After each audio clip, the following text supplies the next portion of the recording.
Akkanni jiraatuuf isaaf abboomamee cinaacha isaa keessaa lafee tokko baasee akkasa gargaartuuf hewaan hin badhaase akkasa gargaartuuf hewaan hin badhaase.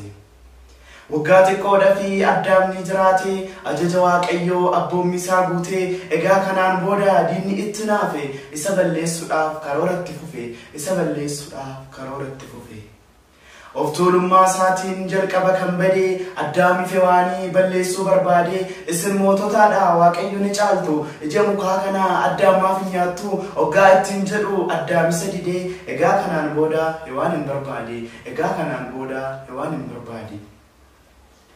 Wanta kan isheen taane kan ishee fakkeessee giftii olii jedheeti ishee faarsee hewaan itti tolee gammaddee kufaltee ija mukichaarras nyaachuuf ariifatte ija mukichaarras nyaachuuf ariifatte.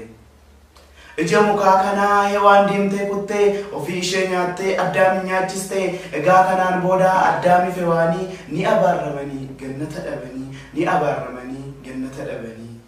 Biyya lafaa keessaa addaamiif hewaanii gooftarraa adda bahuun baay'een ijooranii Waaqayyos ni gadde ijooruu isaanii ilaalee isaan fayyisuudhaaf waadaa isaaniif galee isaan fayyisuudhaaf waadaa isaaniif galee.